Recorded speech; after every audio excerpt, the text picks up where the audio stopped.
MCW mourns the loss of Al Albert. Al was a familiar face and voice to MCW fans, serving as ring announcer through much of the company's history. His ring announcing career began in the 90s in the Mid-Eastern Wrestling Federation. He was also co-host of Pro Wrestling Weekly and the internationally syndicated Wrestle Talk America. Al's accomplishments were formally recognized when he was inducted into the MCW Hall of Fame in 2012. Our thoughts and our prayers are with his family and friends during this difficult time.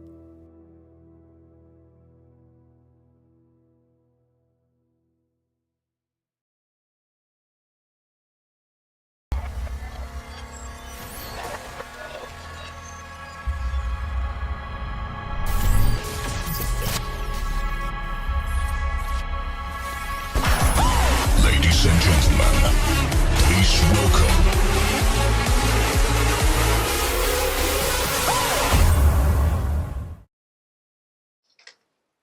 All right, everybody, you know what time it is. It's Tuesday at 8, so it's time for another edition of the MCW Cast. I'm Legacy MCW announcer Larry Legend. I'm MCW promoter Dan McDevitt. And I'm Tara, and we are here for episode 10. Made it to double digits here, guys. I had no doubts. I had no doubts that we were going to 10 and beyond, with the MCW Cast. And what a guest we had last week. Yeah, it was different, huh? It was the most different guest that I think we've ever had.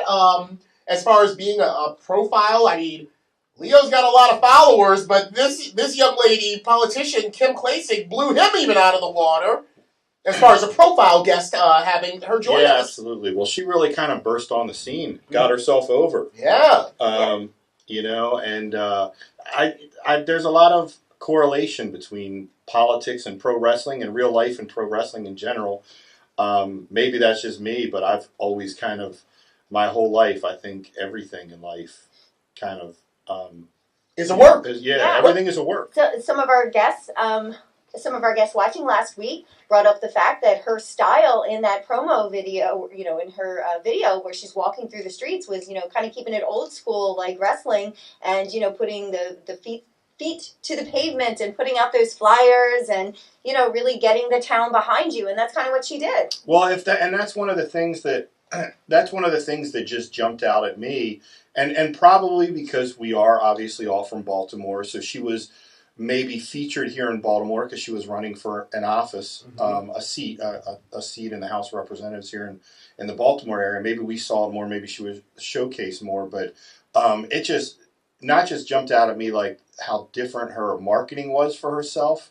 And obviously when the President of the United States at the time shared her, but how hard she worked because my whole family's from Catonsville. I grew up in Catonsville. All my friends are in Catonsville. So that was Catonsville, Maryland's part of the district for the seat that she was running in. And she was just out there, man. She really worked. She didn't just depend. She had such a social media presence, but she really was just like wrestling. She was out paying her dues, man. She worked hard to try to win that seat and busted her butt. So all that kind of is what stood out to me, what made me kind of admire her. And then a mutual friend of ours, John Menadakis, is the one that connected us. And I was like, hey man, I'd love to actually have a conversation with her. And John hooked it up. So yeah, She definitely did. She worked hard. Yeah, it was interesting reading some of the comments during last week's broadcast from our fans. And they brought up not just her style of approaching, the town like that, but also brought up, the classic heel baby face rivalry in wrestling, that she's representing one half of the establishment. And of course, then you have the other side. And that really came through in speaking with her last week. You know what else came through? And I just want to call this out. At the onset of the interview with Kim Klacik, I said I think we're going to get a lot of different attention, maybe some of the most attention we've ever gotten with any one of our guests. And she thanked me for that, but she says, I don't believe it, but thank you. Well, I got to tell you, as nasty as the world of professional wrestling can be towards, personalities, in our walks of life, we've heard some really nasty things, thrown in our direction if we're a heel or a babyface. the world of politics is just as down and dirty. Probably worse. Yeah, exactly. Because, our fans, and this is not to speak disrespectfully to any of you that are watching and listening and participating, but our fans have generally been on the very kind and loving side on Ask MCW Cast. If there's ever an Ask MCW Cast or saying something to you and I saw some of the nastiest comments when we weren't doing anything but just promoting her appearance. Yeah. Before the episode even aired, just her appearance. And that's what I was thinking. I was like, you know what? You're going to bring a lot of dissenting voices out of the woodwork just because, they see your picture, they know you're high profile. Oh, let's dig at her a little deeper here on Twitter or Facebook or, during the comments. And like Tara said, heel and babyface is a perfect... The crazy thing about politics, what blows me away on the outside looking in is, like Tara said, heel and babyface, but it depends on what side of the aisle you're on, who's the heel and who's the babyface. Right. Like, let's be honest. Like, there's some people on the more Republican side, they're the baby faces and the Democrats the heel. And if you're Democrats, they're the baby face and the Republicans are heel. And they're equally as nasty to each other. Yeah. And it's like you said, it's really mean. I mean, really, really mean on, so you're right. I saw some of them too in comments. And I'm just like, but no, we also got comments that were the exact opposite. Right. We got comments saying great nonpartisan discussion, that kind of thing. So exactly. So we really did try to present it. We were here to draw the correlation between politics and wrestling without really stirring the proverbial pot, so to speak. And obviously, we understand politics. For some people, it gets them upset and they take it personal. And we kind of try to not put our political, but that's what the intent was, really, to kind of draw the correlation between, professional wrestling and politics or anything in general in real life. So, because they're married. And with that said, if you didn't get a chance to catch episode 9 of the MCW Cast, everybody knows you can catch us every Tuesday live at 8 on Facebook, Spotify, Apple Podcasts, SoundCloud, Stitcher. All of our Pocket Cast, Breaker, Radio Public, all of our different platforms, and we appreciate that. But go on back to the Kim Klasick episode 9, like it, share it, let everybody know how partisan of a conversation you thought it was, or how interesting it was to learn a little bit more about someone that's actively in politics and making an impact. And if you're watching on Facebook right now, go ahead and share the feed. Heck yeah. I like that kind of talk. And don't forget that hashtag AskMCWCast. And just to throw it on out there, you can follow me at BLKLKP. Dan, what's your handle again? Danny McDevitt.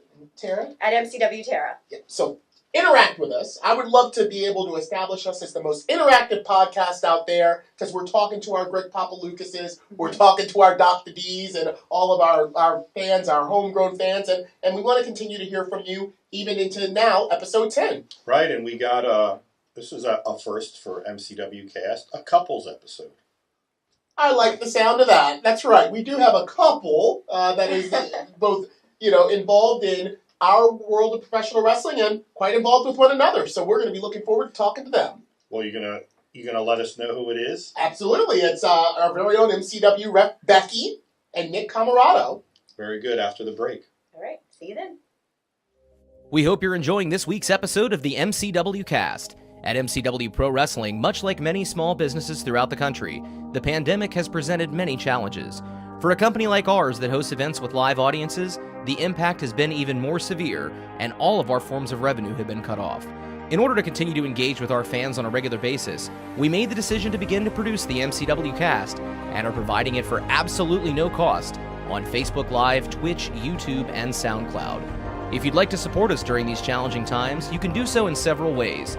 The most popular way is to buy us a coffee to help fuel the cast. Just go to buymeacoffee.com/MCWcast, and for just $3, you can buy the cast a coffee, or you can choose to become a member of the cast for just $5 a month and receive several special perks. That's buymeacoffee.com/MCWcast. You can also contribute directly on Cash App, MCW Wrestling, or on Venmo, MCW-Wrestling. You can also show your support for the MCW Cast while sporting some great gear by going to teespring.com/stores/MCWcast to pick up a full line of official MCW Cast merchandise, from coffee mugs and face coverings to t-shirts and sweatshirts. Also, don't forget to comment in the threads on Facebook, YouTube, and Twitch to get your questions answered on a future episode. And you can also send us a tweet using the hashtag AskMCWCast. Thank you for your support. And now, back to the show. And we're back, and we got our guests in studio with us. Welcome, Nick. Welcome, Becky. Yeah. Welcome. Thank you. Yeah. Good to have our first couples episode. Indeed. Our first couples episode. Look, I got to say something. Becky's obviously been with us. She started with us. But I got to say, as a promoter doing this 25 years or so, to Nick, honest to God, I'm probably going to ruin his gimmick. But this guy is one of the nicest human beings I've ever met in my life. Not just in professional wrestling, but I've always thought that about Nick. It's the first thing I think of. Just a really, really nice guy. I'm sorry if I ruined your gimmick. If I'm in day-to-day life, if I was anything but the nicest guy, look at me, I would just terrify and scare and just be considered this terrible person.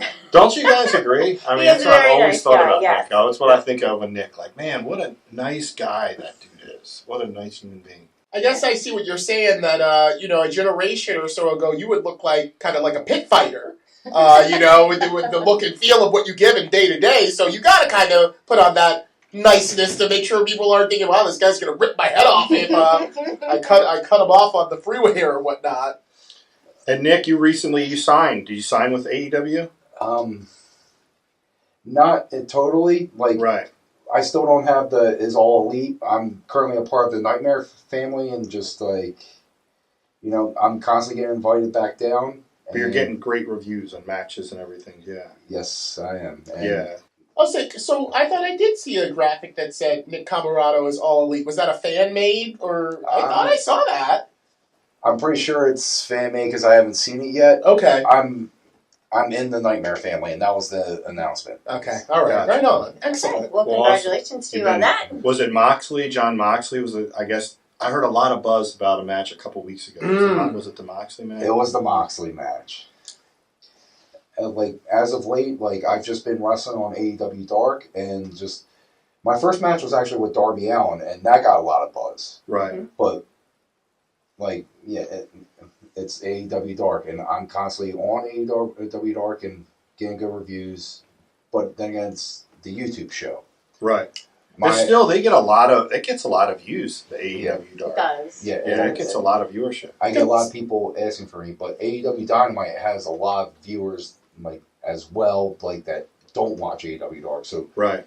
My first appearance on there was a match with Moxley, and it was right at the turn of the hour, and then I just appeared out of nowhere, and everybody's going who is this guy? And luckily, I look like what I do, and just it blew up. Right. Well, tell us, Nick, because tell us how you got your start, how you kind of got into wrestling. Well, back when I was, 6 years old, I had a couple friends who lived right down the street from me. I was over their house every day. His name was Steve. He had an older brother named Johnny. They had a poster, which was for WrestleMania 14. It was Shawn Michaels, Steve Austin, and Mike Tyson in the middle. And I was like, what is that? And they just keep talking about how big it was and all. And then all of a sudden, all my friends in town are just watching wrestling. We would all gather over mainly that one friend Steve's house to watch the pay-per-views. I wasn't allowed to stay up late enough to watch Raw, but then my parents bought me a little VCR, and I had the blank tapes. So I would always tape Raw, and then right after that, WrestleMania 14 that's what I knew what I wanted to do. And how old were you then? 6 years old. Wow, so 1998, you were 6. Listen, when people come on here, we have people on here, I go through this at every episode. Do you ever hear when they say they got into wrestling and I go, oh my God, I'm old? Yeah, you and me both? Because I was watching. I was watching wrestling before WrestleMania 1. Oh, I mean, 98. That's a couple of years before we joined. Yeah, I was watching. I turned 7 like right around there. That's why I'm like being weird with age. I took like my birthday is April 12th, so it's like was that the beginning of April? Was it March? I don't remember the exact date of WrestleMania 14. So I just still feel old. Yeah, so, whether you're 6 or 7, Yeah. So you knew from a young age that this is what you wanted to do. Now tell me, with your friends, did you like make cardboard belts? Did you put on little matches in your friend's basement? We had trampolines. Yes. Okay. I like there was this kid. His name was Jim Walsh. He was the first one to have a trampoline, and we all had our like matches in there. He had like the cage around the trampoline too. Then eventually, like I kept begging my parents. That's what I want for Christmas. And they're like, okay. So then I became the kid in town with the trampoline. And I was a bigger kid. I grew up like I was the fat kid. The trampoline broke. So then we got another trampoline. And then we found parts to fix the first trampoline. So like I became like everybody started coming to me because I had 2 trampolines right next to each other. And then like so we would do high flying moves from one trampoline over to the other. And just like we called it TSW. It wasn't a cardboard belt. It was a toy WWE belt. Mm-hmm. But like I colored it like silver, and then I put like a picture of like the trampoline. Like I took one with what are they called, the Polaroids, and I cut it out perfectly. I put it on there, and then I made a logo. Like it looked legit. Aww, awesome! I wish I still had that belt because do you have pictures from this time period? I would have to look it up. Oh wow! I'm pretty sure my parents do.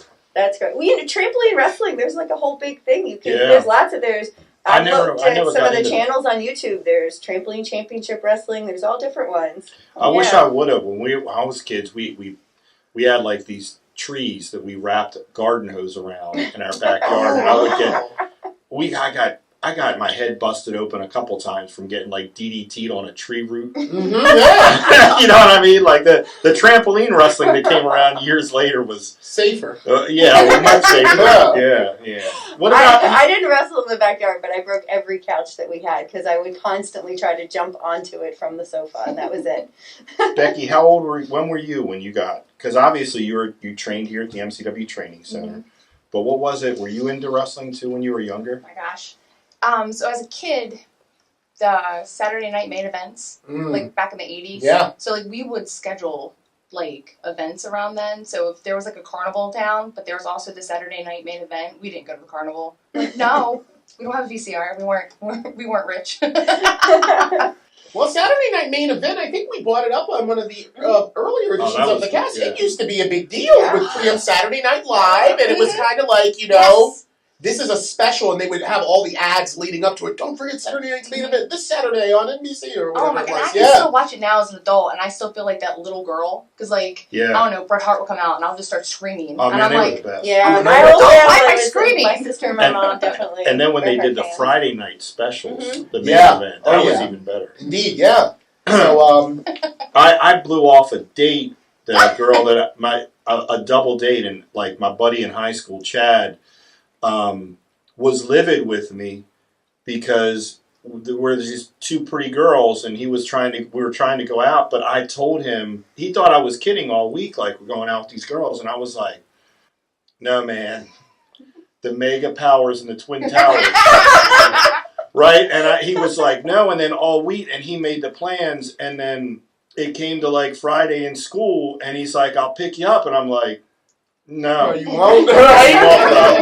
He's like, what? And I'm like, brother, it's the Mega Power. Right. And he was serious. He showed up at my house, and I'm at my mom's house with Macho Man glasses on and my Macho Man shirt. He's like, you're kidding, right? And I'm like, no, I'm not kidding. You were in the zone. I didn't go to the date. Like, I think our friendship ended over it because he was like, you're kidding me? Well, you're not going out with these chicks? And I'm like, oh yeah, the only girl I'm going out with is Elizabeth.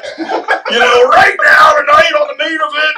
I know you're telling the truth. I'm totally serious. Your first wedding took place in a ring at Michael St. Avenue. So when it comes to the whole romance, it's got to be tied to wrestling for you. Yeah, so that was it, man. The Friday night main event specials, man, they were best. Yeah. They were the best. How about you, Nick? Who were some of your favorites? I mean, I know you mentioned Shawn Michaels, Stone Cold, and Austin being on that poster, but when you really started getting into it, who had you hooked to watching the show all the time? Well, this was like the first event was WrestleMania 14, which was Shawn's last match for a while. I got into him a little bit later because, like, you know, the drugstore near us, like, you could rent the videotapes, and like I was watching a lot of his stuff from like '95. But I'm trying to think what I worshipped Kane when I was a kid. Like, I'm trying to think who were my favorites. I loved Kane. I loved Triple H. Like, my friend Steve loves Stone Cold, and I go like I can't because that's his guy. So Yeah. Well, I hate to tell you, but I put him in handcuffs. You arrested him in Madison Square He Garden. broke the law. He touched Mr. McMahon, and he went to jail where he belonged.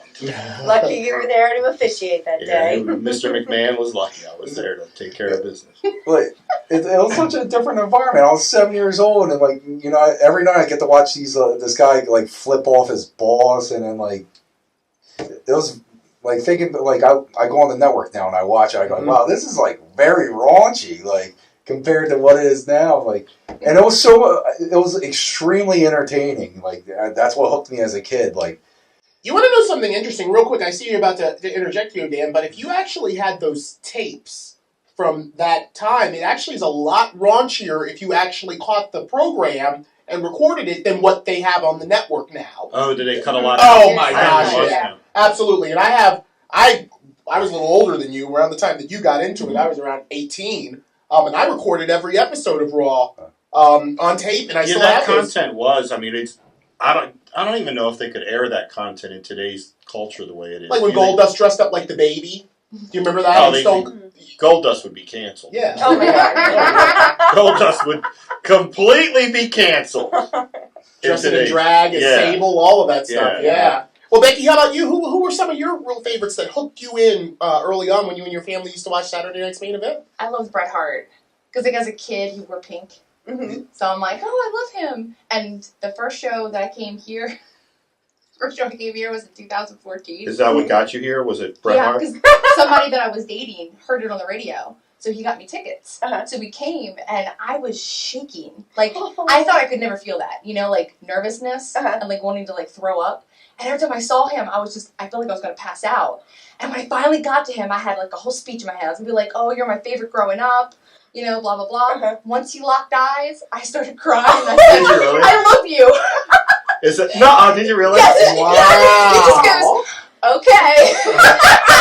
Because you weren't like 7. Like, you're like That's how you found out about us. Yeah. In the training center. Yeah. That's And I ended up interesting. staying, and like when I went in there and I watched, and I didn't know anything about MCW. I didn't know, like, you know, good guys, bad guys, none of the storyline. What's great about MCW is you didn't need to. Like, you guys clearly showed who was good and who was bad. And I got caught up in it. Like, I'm up at, like, people had to pull me back because I started going to, like, I didn't realize there was, like, seats that were prepaid or whatever. I'm trying to get to the barricade, and I'm like, no! Ma'am, you need to go back to your seat. I'm like, ah! That's awesome. Yeah. Yeah, and that whole, you never lose that. Like, I joke, but I would like a big mark for Sting. So when we had him here in 2015, you know what I mean? And I was like a little kid in a lot of ways. Like, I mean, I'm doing business with Sting, but I'm like, he's standing there ready to go out and talk to the people, and I'm thinking, man, like, I wonder what he'd do if I just schoolboyed him. I was too, so you never did that. I was like thinking I'm doing business with Sting, and I'm like, oh, it's Sting, you know? So, yeah, I think as a wrestling fan, when you're passionate about it, like, you always kind of have that, you know, that you always kind of have that feeling, I guess, especially for the people that made You're kind of like always mystified, you know? I mean, mystified is a good word. And that's the great thing about indie wrestling, though, is that you couldn't have gone up to Bret Hart at a WWE show and gotten to have that interaction. You know, that's what we bring that nobody else is going to, is where you can actually meet these people and talk to them and you know, Cry.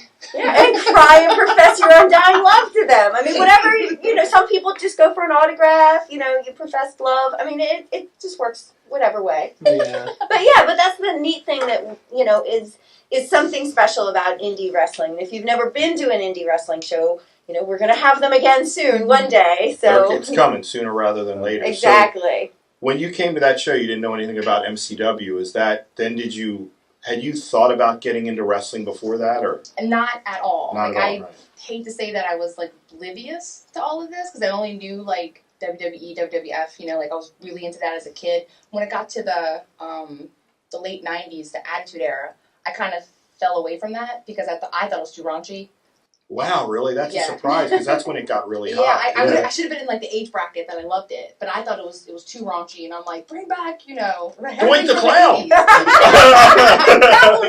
Yeah, the gobbledygooker. That's really interesting. Stone Cold Steve Austin and DX? Where the hell is Doink the Clown and Mantar? Yeah. Yeah, right. Well, it's indicative of a different time, you know. The internet was just starting to take off in 98, 99. It was really starting to. The World Wide Web was affecting everyone. Like, it was all about, can you hear me? Oh yeah, we got you. So, it was a complete reflection on the culture, because, like, as I said, they were going after, like, Jerry Springer. And, like, look what, like, the hottest TV show was at that time. It was South Park. South Park, absolutely, And, like, yeah. it was a complete reflection on the culture. And what do you know? Like, they're getting the greatest ratings they ever had, like, at that point. Like, that's what hooked me.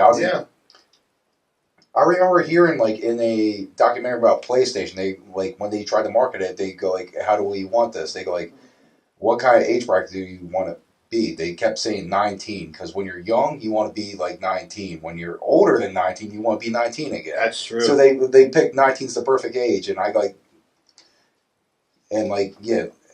believe that's what, like, the whole raunchiness with TV was, like, based at, because so someone who's 25 might be a little bit too mature for that, but like someone who's younger, like they think that's funny. When somebody's 19, they're still young and they still find that like funny and entertaining. And So you at that point, then I guess, what did you look into us and then see that there is a school that you can train to do this and go? So during intermission, I can't remember the guy you had as a ring announcer. Al Albert. Yes. Oh, he's such a nice guy. Mhm. He announced that there was a school there. Look at that, Dan. And There you go. I'm real Shout out compulsive. to Al Albert. Yeah, I'm real compulsive. So I wanted to be like, take my money, you know?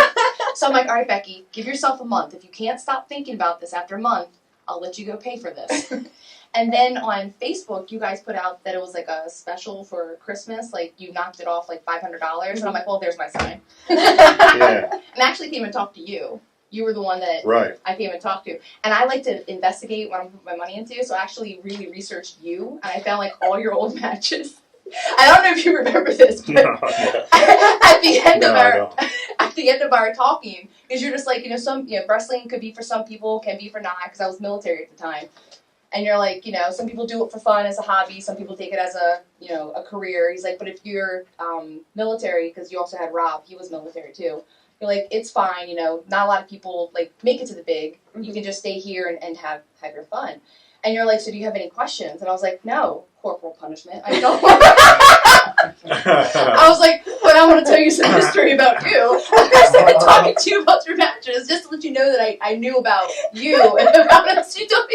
But I when I'm signing people up, I think I do more to try to talk people out of actually signing up. I try to be really upfront about the business and how tough You're very, it is. very honest. Very honest. I don't try to sell anybody on that dream, and also like try to be really clear with them about this is the hardest thing you're ever going to do. No matter what people say about it, no matter what, I don't care what anyone says about, oh, it's a work. I hate the F word, obviously.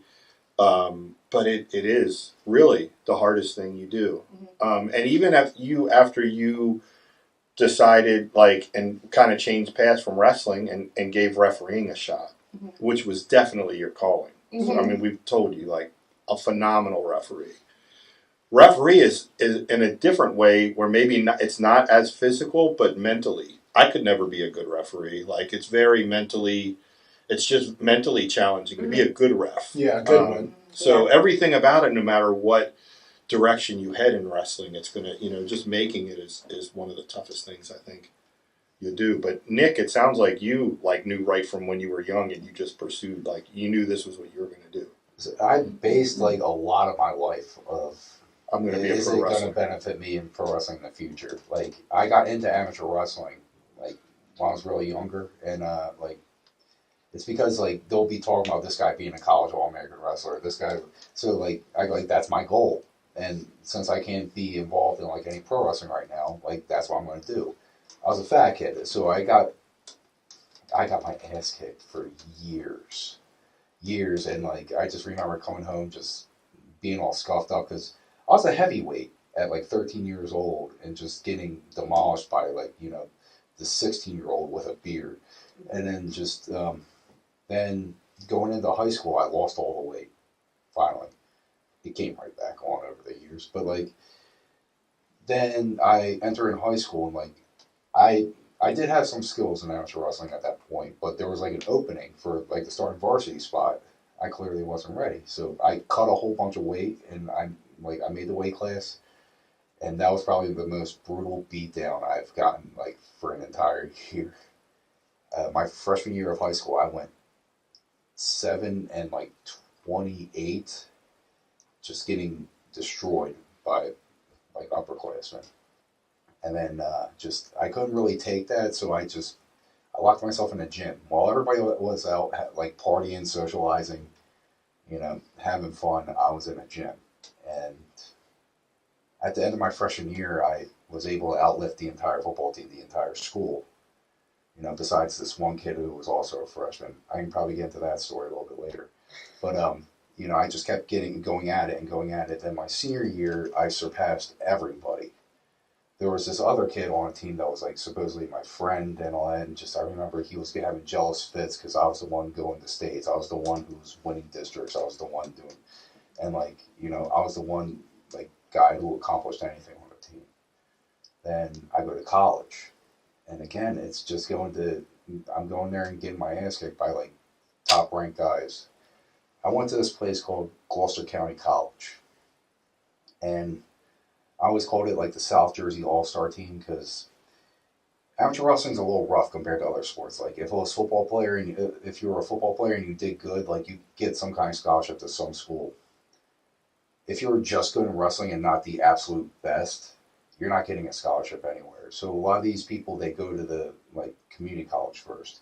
And the one community college that was all of South Jersey, there was some Philly, there was some North Jersey, was Gloucester County College. And we were the top, probably the second place non-scholarship school and all of that. So I went in there with the state runner-up, and I wrestled him every day and just getting roughed up. And eventually, I'm not getting roughed up, and eventually, I'm beating him. Then my sophomore year, I took 7th in the nation, and then I go oh my God, I accomplished what I wanted. It's community college, but you can cross off community when you're announcing it. Hey, I teach at community college. It's college, okay? So, give it respect. And what got me into and then where I found the school, the train was it was nearby me. I was looking at that school for a little while, but my coach takes me aside, and I just he knows everybody knows that pro wrestling was my dream. That's what I want to do. He points out that there was one other college All-American that became a pro wrestler. He runs a school, and the guy's name was Larry Sharp. Oh wow! And he runs this place called the Monster Factory. No. And so they tell me this place in Belmore. I go there. It was called the OTW Monster Factory. Eventually, it was just OTW. I was there for 2.5 years of just spinning my wheels and not learning the proper stuff, and it was very you're not allowed to branch out, you have to be stuck here. Then eventually I found a way to get out of there. I find the actual Monster Factory. I sign up there, and it was kind of Larry Sharp. I met him twice. But there was 2 very, very good coaches there where I feel like I've learned so much. And that was the first one was Damian Priest, who's now becoming a star because finally somebody took a look at him and goes oh crap.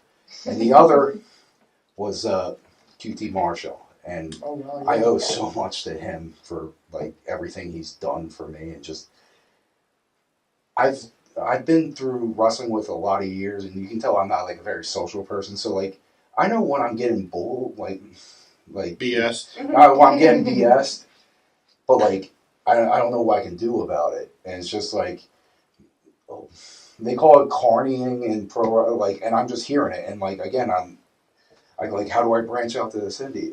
Okay, cool. I'll go. Oh, okay, cool.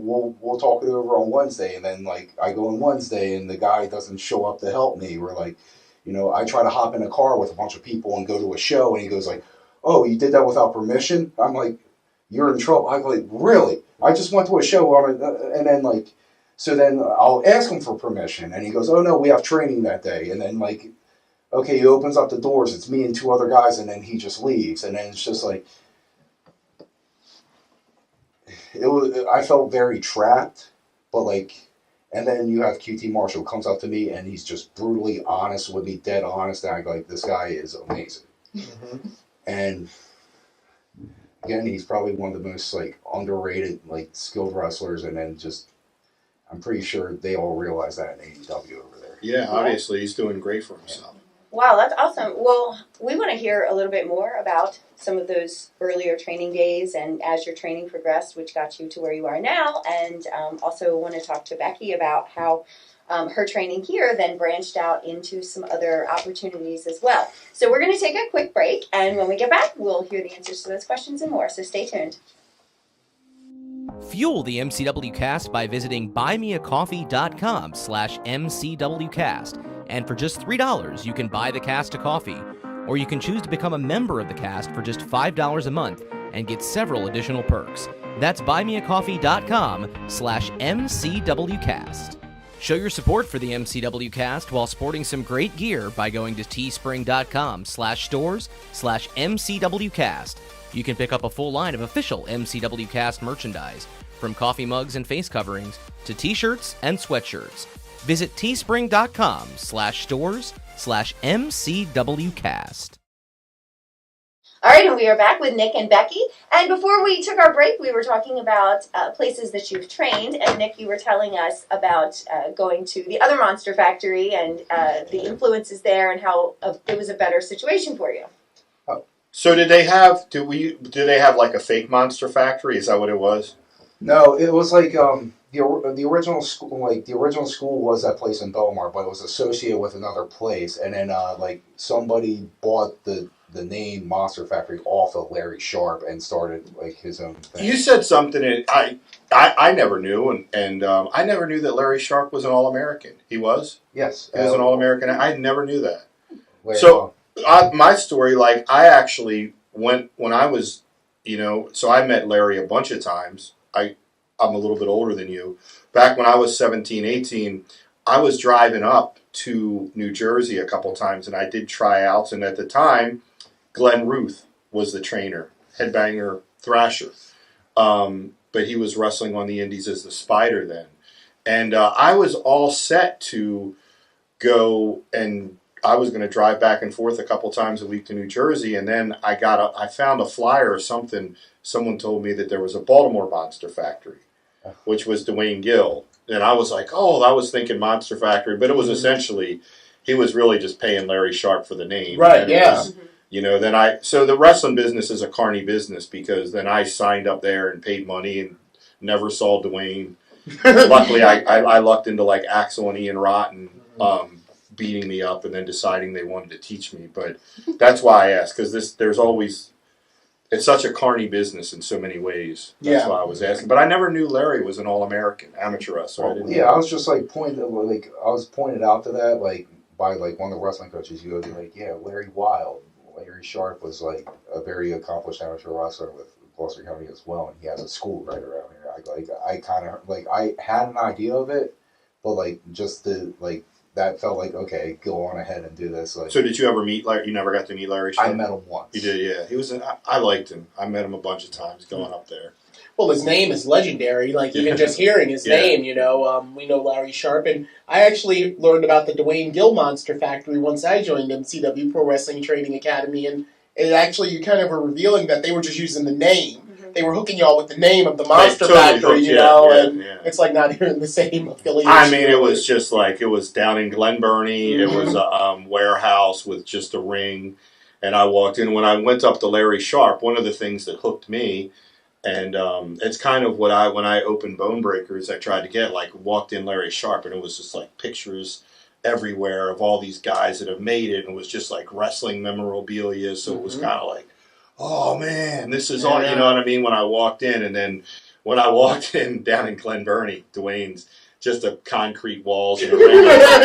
Burr, burr. Right, You know what I mean? Baltimore. Yeah, this is a Baltimore. You know, I'm thinking back to the office at Bone Breakers, and you did that there. Like, Oh, there yeah, was tons of that on the I wall. wanted that, Yeah. especially after, well, because we had no, when I opened the doors, we had no credibility. But Or as Or ring. or ring. Yeah.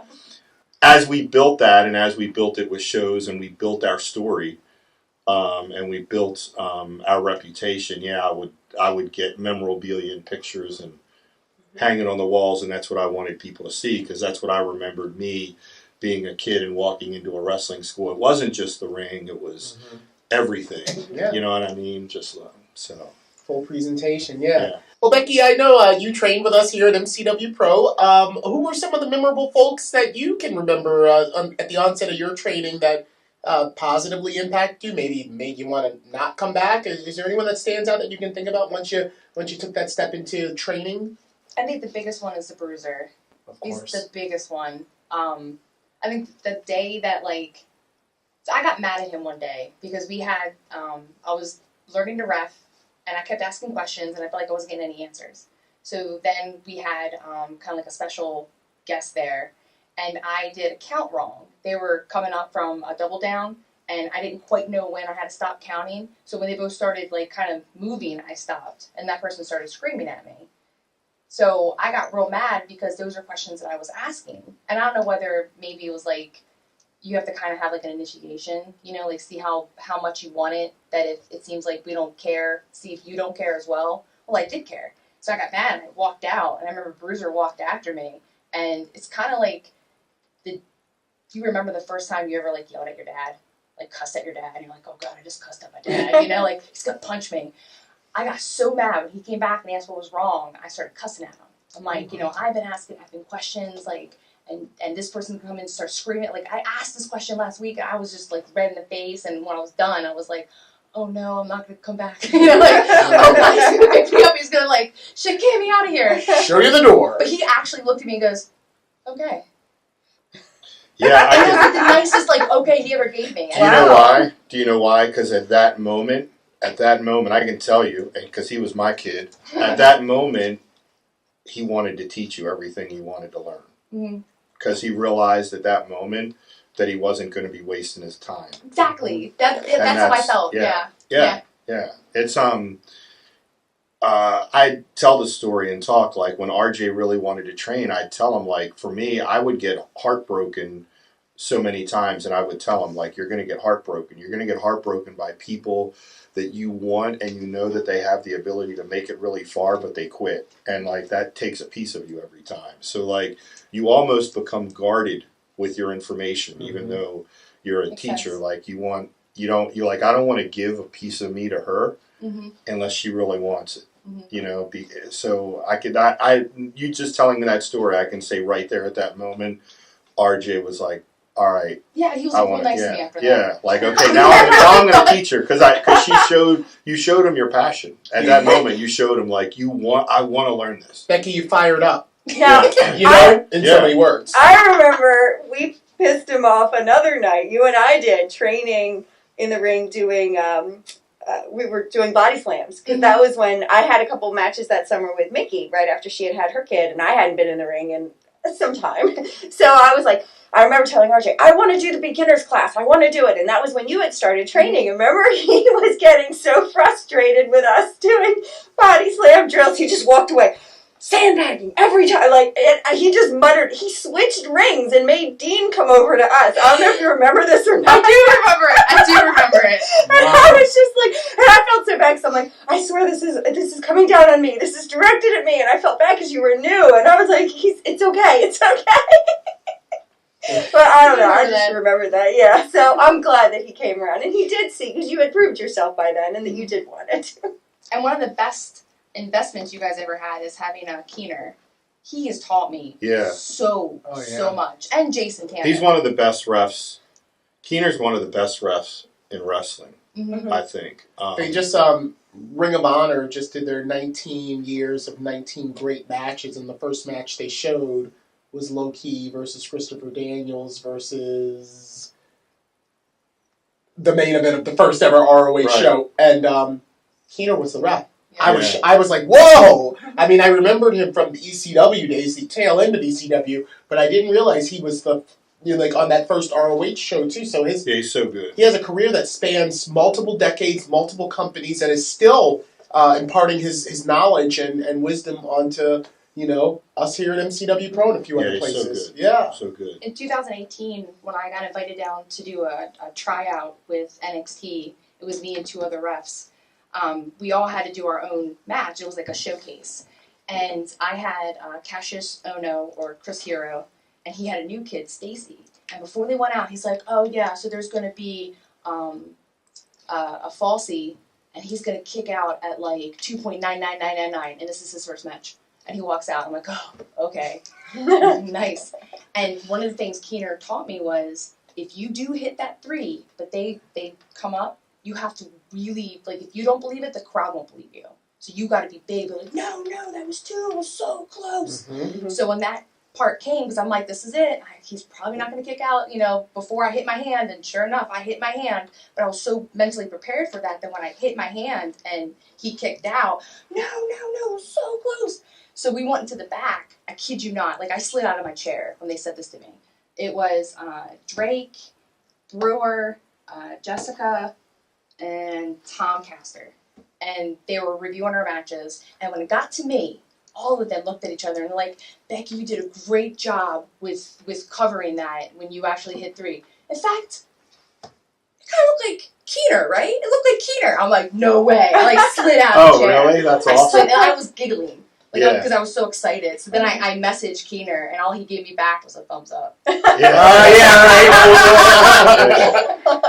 That's awesome. Yeah, what a great story that is. And it's Brian Danielson. I'm sorry. I didn't want to. I know that you guys are probably butchering me in the chat right now, but it just happened. I wanted to just say that. But yeah. What about you, Nick? Any kind of, that's a major accomplishment. I can give that feedback. You just fought Moxley on AEW, but what was one of those first big accolades once your career got up and running that you can remember, where I want to know if you slid out of your chair about it, but like really like kind of like, whoa, this is huge. Anything you can think of? Probably when I got that email back after my WWE tryout. That they were hiring you? Yes. Yeah. Like, I had my tryout back in 2015 September. Like, one of your guys was there. We actually shared a car. Who, Patrick? Yes. Yeah. So, anyways, like I spent that.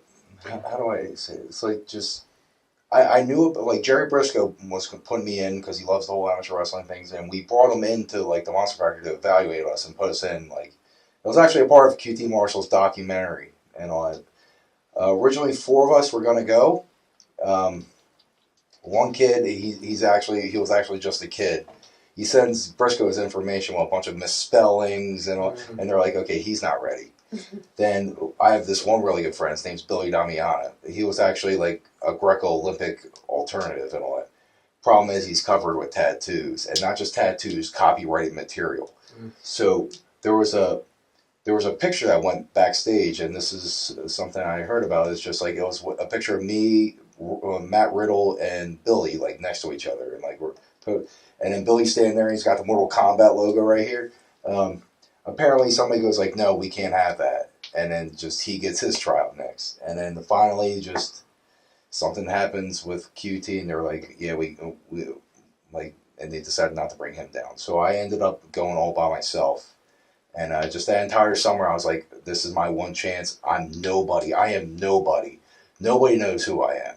So I spent the entire summer making sure, like, I did everything crystal clear, perfect. I was in better shape than everybody. And just, like, I just remember that entire summer just beating myself up crazier than ever. And then I go to that tryout, and, like, I felt like I did. Like, I blew everybody up, but, like, they were telling us to, like, hype everybody else so that, like, so I'm doing my drills and then just running circles around everybody.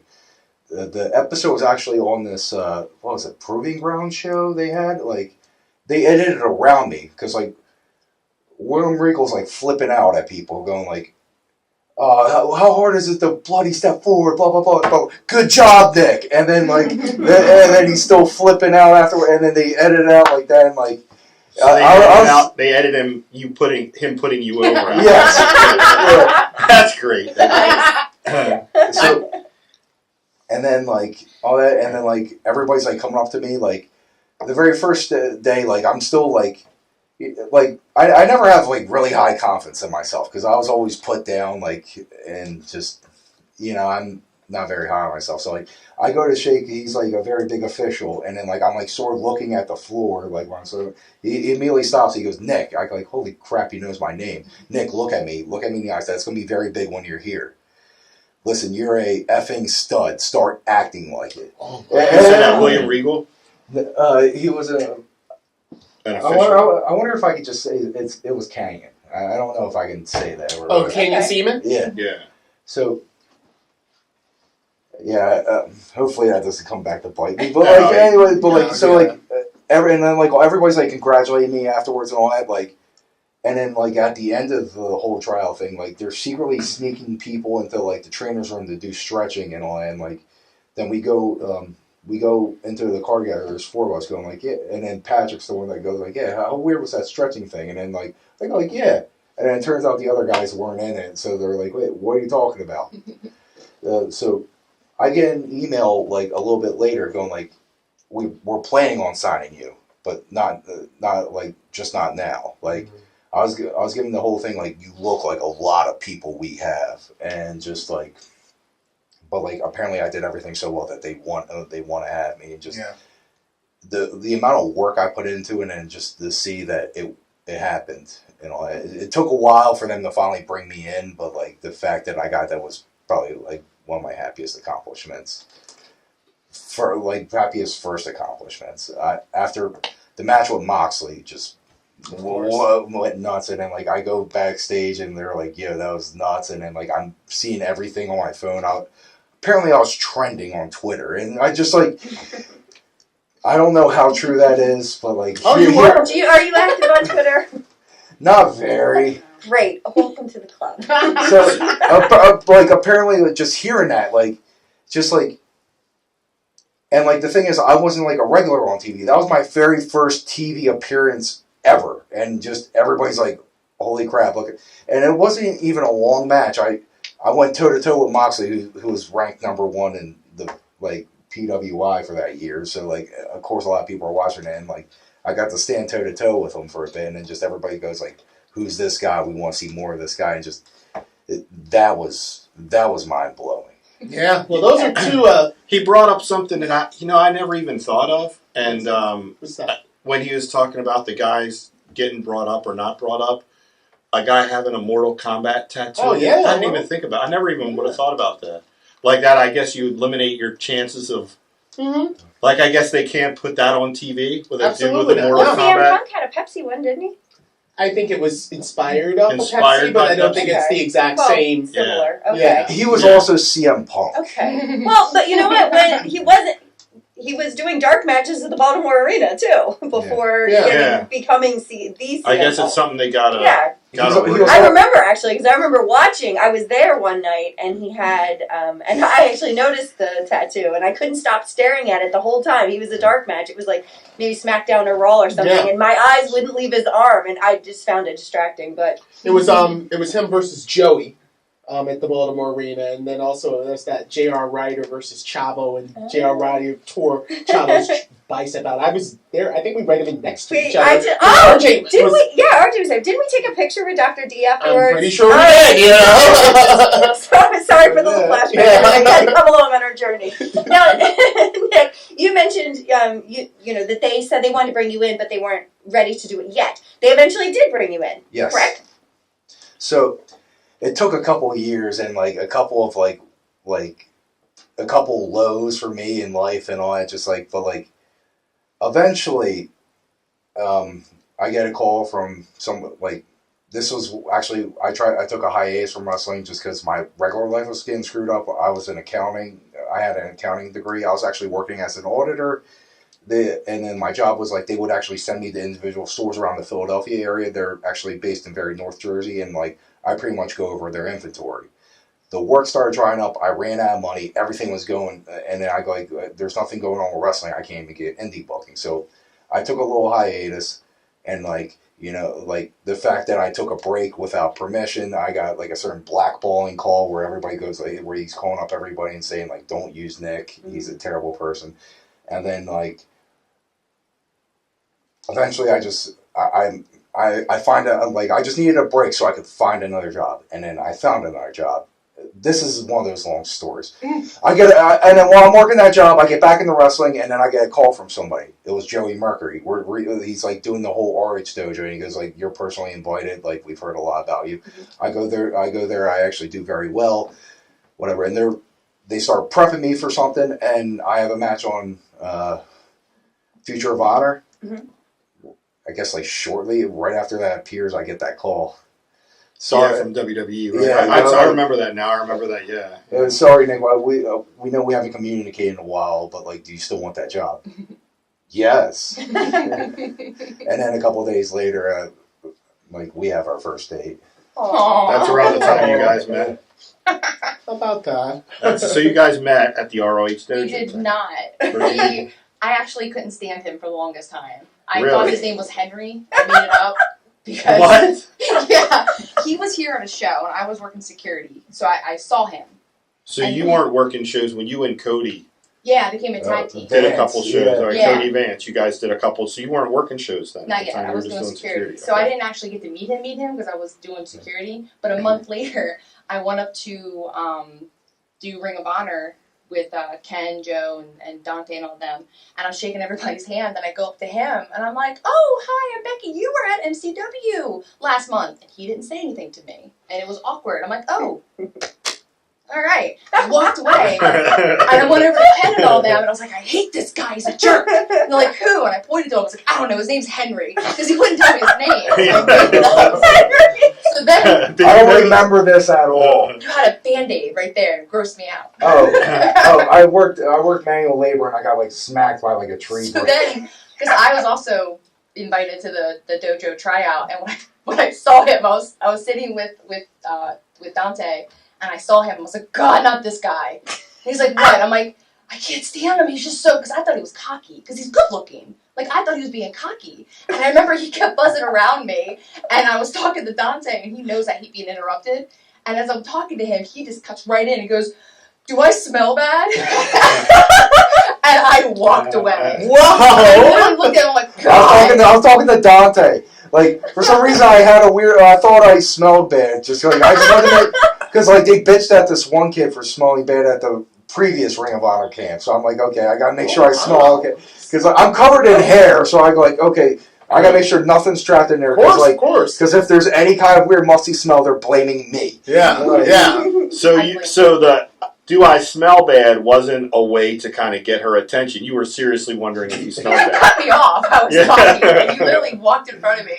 So then, when we all got picked, and we had like our breakfast club moment where we all had to sit around and like tell our story, he told his story, and I realized he's not a jerk. He's just like introverted. And you don't expect that from someone who's huge and dominating and like good looking. You expect him to know that, and he didn't. So what I took as being cocky was just him being like shy. Aw. So we all exchanged numbers, and I remember for the longest time, like he would text me, and it was funny. And I'm like, this guy's really funny. So I invited you to a birthday party. And I went up and I started talking to you. Hi, Nick, I'm really happy you're here. You didn't even look at me. You just looked A forward. I'm birthday like, party here, like an MCW Yeah. birthday party? so I was convinced he gave my number to someone else. Yeah. And then I was texting somebody else because he was funny on text. But he wouldn't look at me and talk to me in So person. the introvert, I liked her at that point, and I still couldn't like spit out words when I was around her. But he was so funny in text. Like, he was making me cry. I was like, this guy's funny. But he wouldn't look at me when I was trying to talk to him. No, at that point, did you know his name wasn't Henry? Yeah, when was the point that you realized he was not Henry? When I reffed his match. Yeah. Oh, your name's Nick. You mean when I beat up Rob? Yeah. Oh God, I was so pissed off at Rob that day. That's funny. Yeah. That's funny. And how long ago was that? You guys have been together for a little while now. We got together in 2018. That was September, and then Mm-hmm. and then we made it like official in October. Yeah, And so 2018 we've been together. So then you went off to NXT, I guess, and then unfortunately you were part of the releases. You were part of like the pandemic, right? Yeah. Like Leo too. That's when he got cut. It was. Well, you both went to Florida for a bit. Mm-hmm. Yeah. Yeah, we both so- went down there. Mm-hmm.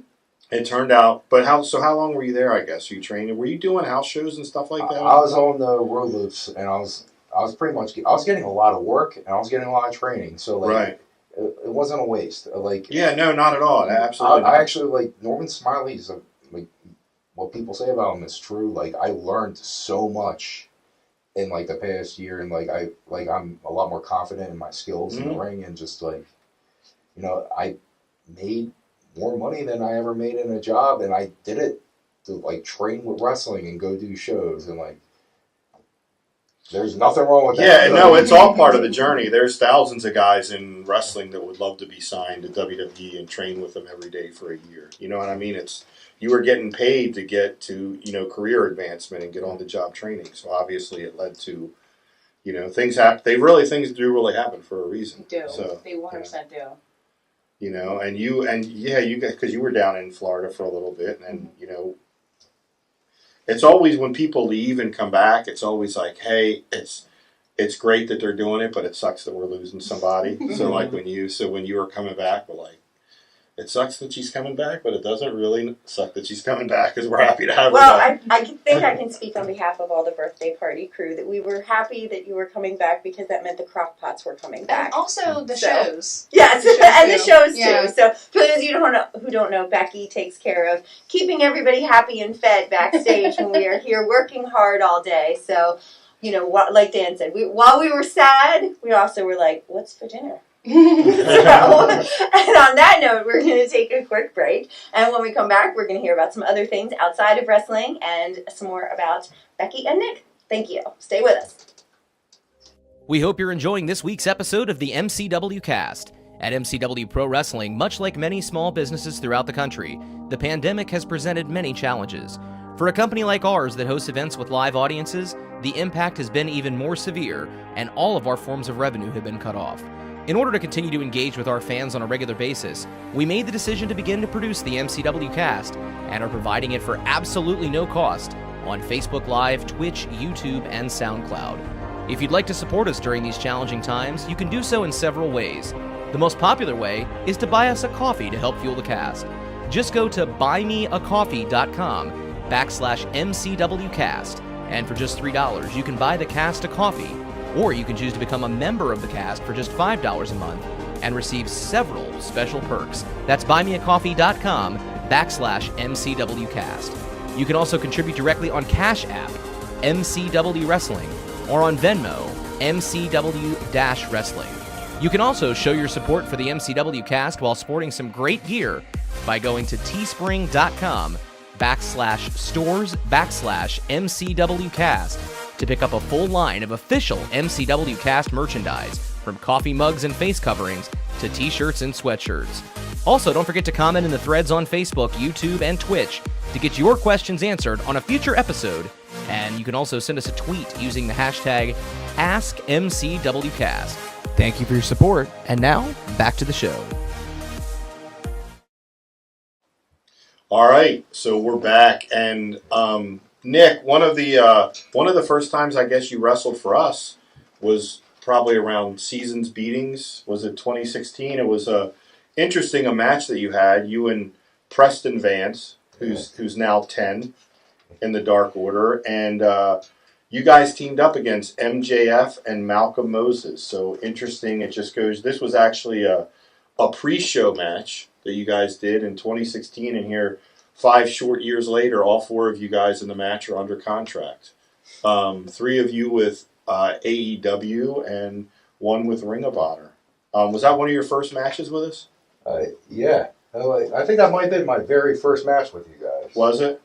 I'm trying to think if I ever did a birthday Were you guys Michigan Muscle? Is that what you were working at? He's from Michigan, so I think I announced we used to always bust Vance's we used to bust Vance for being like the little country time kid because he's from such a small town in Michigan where it's he said it would be like only a couple hundred people, then 20 miles of nothing, then another small town, and it's just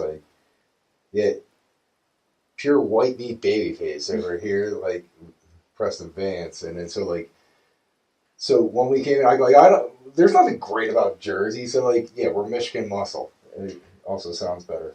Now, how long had you been wrestling at that point? Were you about 5 years? 5 years. Had you been getting out and doing other indies at that point, or this was kind of just branching out? I was trying, but this is where you were just kind of getting out. Yeah, this is the first time. This is one of the first times I was able to do something outside of my training center.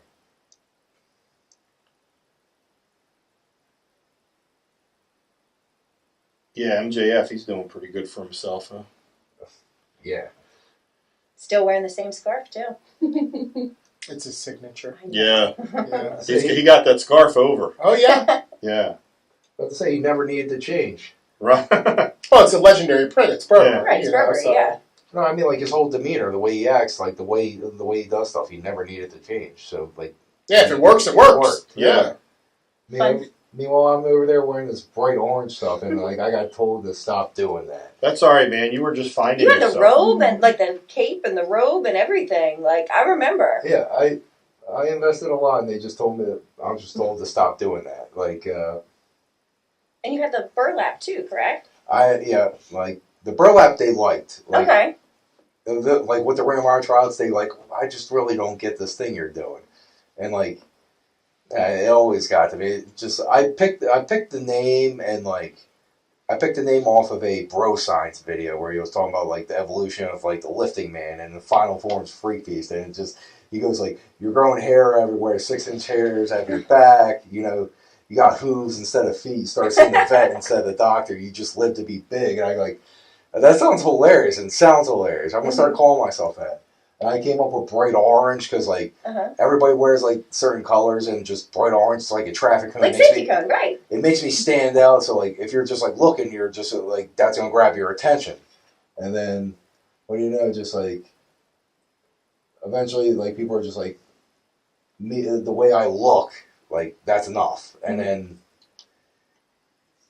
then we just Ring of Honor kept shutting it down while I was doing the tryouts, and then eventually we came up with the burlap sack thing. Was we had this guy, Dr. Carl Martin, who was a legit psychiatrist. He owned his own practice, whatever. So we're playing I'm one of his patients, and hey, do the what's it? Friday the 13th Part 2 thing where he's just wearing the sack over his head. So I did that. We did that randomly on the fly one day where I just grabbed one and we put it together, and just they liked it. I started doing that. Did the sack only have one hole for the eye, like Friday? Yes. Yes. Nice. Oh yeah, I would have loved it. Yeah, because in Friday 13th Part 2, he doesn't have the hockey mask. He hasn't gotten it yet. That's what you were doing in Future, or in Ring of Honor. Yes. I was Future mainly doing Run. that at the Monster Factory. They were having me without the sack for a while with Future of Honor, and it's just I also had it wasn't tied on. I had a chain wrapped around it, and and then the doctor would take it off me and just. It reminded me a little bit of Hooded Justice from Watchmen.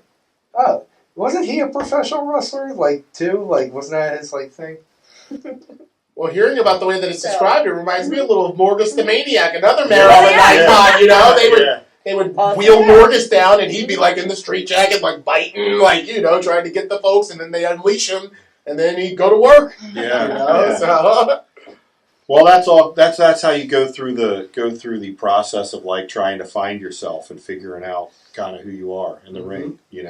And a guy like MJF, I think one of the things that probably helped him is, like you said, he figured out who he was in the ring really early in his career, and so he's pretty much everything you see on TV right now. That's kind of who he was and how he presented himself. I think that's the one thing he figured out who he was kind of early. yeah, there's a term, I know you know it. I know we're all familiar with it. It's called the look.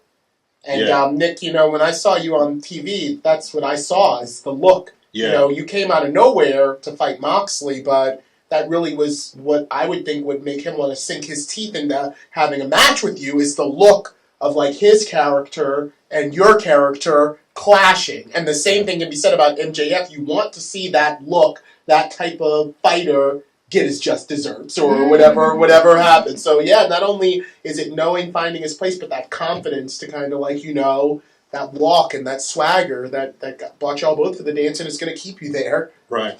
Absolutely. So how's the couple thing? What's it like being a couple in professional wrestling? It's easy. That's easy. Easy for me. It's not hard. Like, you hear about these couples and all they do is fight. Like, we don't. Now, what That's about it. being in different places at different times? I know you go on the road. Becky, you've gone on the road. You're working for different companies. How is that? We were actually just talking about this coming here. Yeah. I think it's easy because, like, my personality, like, it's no secret, I'm like 10 years older than him. And I retired from the military, so, like, I've had my career, I've done everything, like, by myself. All my deployments, I never went with, like, a troop of people, I just went by myself. Mm-hmm. So I'm so used to being, like, by myself and doing stuff for myself that I don't have to, like, rely on anybody. Which is great because what he needs to do, he needs somebody that will help support him. And that's what I do for him. Like, I help support him. So if he needs to go somewhere, I'm like, dude, I got this. Like, I'm fine. Go do what you need to do to, for your job. I'll be home with the 2 dogs. Another thing that, like, I think it helps that we were both involved with wrestling is just, I think we get it. like, I've had relationships crumble before because they couldn't handle, like, oh, he's doing all this, he has to be at this show or whatever, I need you here. But she knows what I'm going through, and like, Right. she perfectly understands, like, what it takes. And so it's just... Yeah, it's kind of like a double-edged sword. Like, when you first get into the wrestling business, everybody will warn you, don't get involved with anybody in the wrestling business.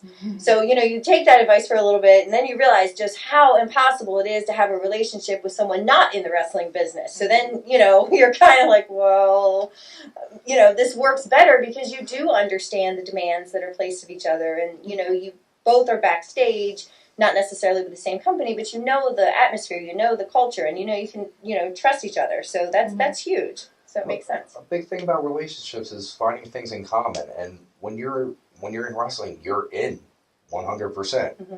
If you're not, like, it's gonna, like, so, like, you're on the road doing all this stuff, and then you gotta go home and do something else. If it's like just a normal life, but, like, if they're also involved with wrestling, you have that one thing that's, like, both your lives in common, and it's a lot easier. It is. Yeah, it's very passionate, and when you're following this and you love it, you both have the same passion for something, a deep passion, and that kind of helps too. Although I do have to say, when I said, "Hey, tell us about being a couple in the wrestling business," and she's like, "Oh, it's great, it's easy," and I was like, well, I beg to differ. For you guys, maybe. For me, I second that. me and Tara, not so much. At least for a period. That is a great segue into my question, because although it sounds as if things are peachy with you as a couple in the wrestling industry, have either of you ever felt that you were being tested by your peers in regards to your loyalty to one another, or your, you're away from Becky? She's laughing. So I laugh because, like, I think when I put the stripes on, people are like, oh, she's a cop. Because I've never, like, well, if I have, I didn't notice, but, like, I've never been hit on. And I like to think it's because I wear the stripes. Well, I bring that up because Dan and Tara, you may, have felt this, but it's almost like if you do become a couple and you're out, that kind of puts a target on either your back or your girl's back. Usually her, because there's more guys probably in the locker room. Right. So and the guys are probably sleazier. Yeah, like, we'll get her alone away from him, So I was just wondering, in your walks of life, and even with you, Nick, have you ever felt like someone was like, kind of like, hey, big boy, or, like, you're away from home tonight, so do you ever feel like you ever experienced anything like that? Maybe. I just, like, Becky's like, who? I'll DQ them. Look at it. DQ from life. But, like, I made this, like, I'm with her, and like, I'm very stubborn. I'm a rock with that, so it's like, if somebody, like even gets a little further, it's just, okay, then I walk away. I act like I do. It's either I act completely oblivious and just get out of there, or just like I just avoid it in general. It's just kind of like you did Becky when you first met her. Right. A couple interactions with her, you were just like, just like that, Henry. Well, that's the thing. Relationships in wrestling can work if they're, if they come from a place of mutual respect and understanding. And I think, if I think back to like my earliest memories getting into wrestling, like we all saw those girls that wanted to like climb up the ladder, so to speak, and things like that. So I think that like for me always kind of painted like a negative image, and that was pretty public, you know what I mean? So, and hopefully things are, are different now, but it seems like you guys have found a way to make it work despite working for different companies at different times and sometimes being in different states from each other. Mm-hmm. And so I wanted to ask you, what are some things outside of wrestling that you do, as your bonding experience? Our dogs. Wait, no. I had a question about the dogs. All right. Then I'm going to jump ahead and ask that question before you start talking about it. Droopy and Oreo. Yeah. Who is their favorite? Oh my God, Droopy is totally 100%. Oh, is that them? Yes. Oh, I knew the answer too, but I just wanted you to tell everybody. I was going to say, I know. Droopy sort of bonded with me, and Oreo's bonding with her. Yeah. Oreo follows me everywhere. They were. Do you think that's because you got Oreo when he was away? Wasn't he away when you first got him? No, we were together. Oh, you were together. Yeah. Oh, okay. For probably about like 2 months. Okay. And That's what it was. Was he from Florida? What, Oreo? Mm-hmm. Oh, we got him from Georgia. Okay. Droopy's from Florida. Yeah. Got it. Fun You're fact, well-traveled doggies. I know. They have accents. Southern twang. Fun fact, they were both birthday presents for her. Oh, they were. Yeah. Oh, they were. Well, for those of us who don't know about your dogs, what breed of dogs are these? Are these The one that's mainly black, that's a Cocker Spaniel. That one we thought was going to be a Cocker Spaniel, but it's actually a Brittany. Yeah, we got carnied. Did you? Well, sometimes the best dogs are the mutts. In my experience, He's not a mutt. He's a Brittany Spaniel. We just got lied to. But thankfully we did, because neither of us knew what a Brittany Spaniel was. I never knew what a Brittany was. I have no idea. It used to be a Spaniel, but in 1982 they took the Spaniel off because it's a pointer dog, whereas a Cocker Spaniel is a bird dog. Okay. So I guess technically it is a Spaniel, but really that name dropped in 1982. But he's so funny. Like, his personality, I would never see it in a Cocker Spaniel. Mm-hmm. So now I love Brittany's. Oh. They're so well, I love both of them, so I always appreciate it when you bring them here because I love them. Those two are best friends, too. That's awesome. I was so happy when you started posting pictures of them, bonding when you first got them. It was so sweet. So sweet. Because the older one, Droopy, would actually, groom his ears. Aww. And, lick them. And if he were having a nightmare, little puppy, Droopy would come over and lay his head on him until he stops. So sweet. And then he'll go back to doing what he was doing. It's neat watching them, because I have two dogs, too. I have a Silver Lab and a German Shepherd. And my daughter carnied me into getting two. Obviously two different breeders, but they're a month apart. But for me, I've loved what they are, too, best buddies now. They're both a year old. But it's how they bond, and they, now the shepherd won't go anywhere. He won't leave to go outside unless he looks back and Charlie, are you coming? You know what I mean? Yeah, it's cool too. Yeah, they do. That's really it's really cool watching them. They're best buddies. They won't go anywhere without each other. So I'm a big dog person too. So that's cool. I'm too forgetful to have I guess one of the things too, like kind of go back to like the relationship working is, I guess it probably helps maybe because you see so many more wrestling couples now than you used to. Is probably the way that too. I mean, it was kind of changing this way before everything happened and the world caught on fire, but the drop down schedule that's not like it was. You know what I mean? Right. Like even with say WCW and WWE.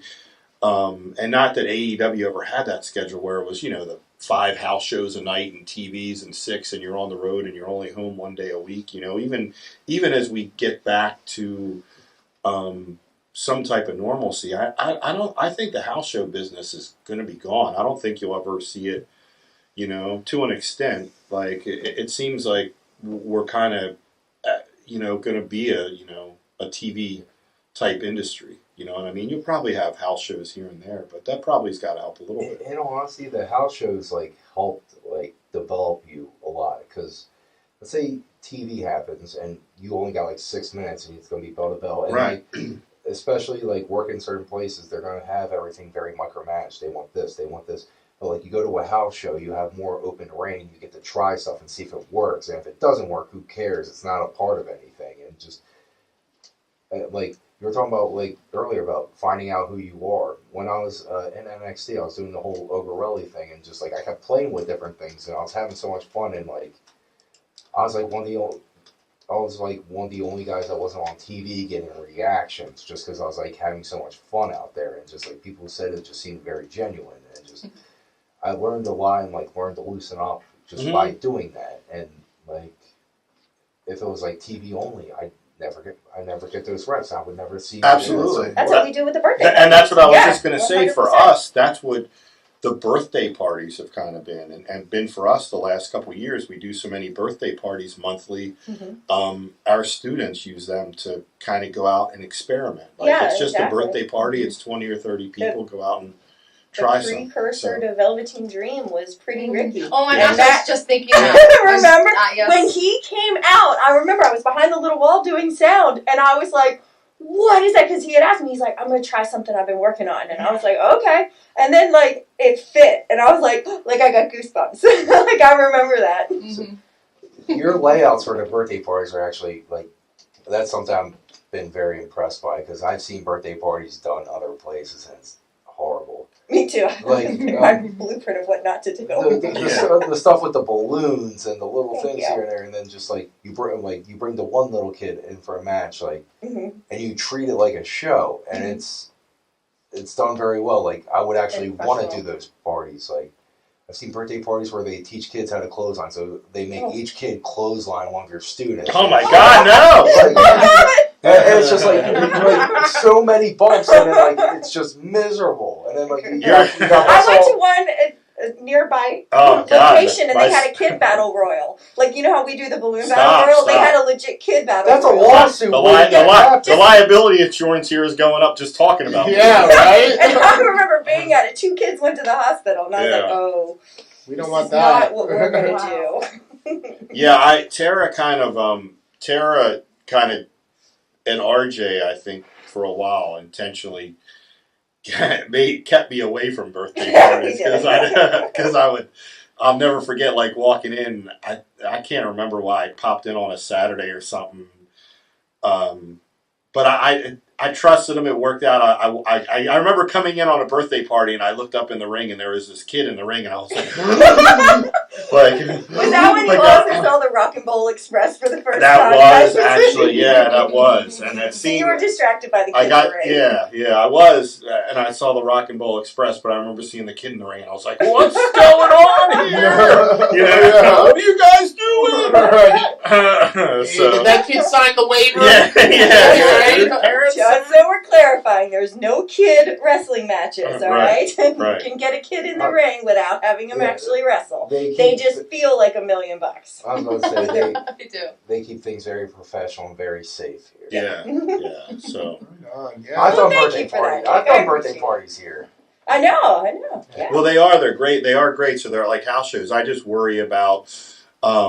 You were hearing a year or 2 years. You were hearing a lot rumors that WWE was going to get rid of them just because they're a financial loss usually.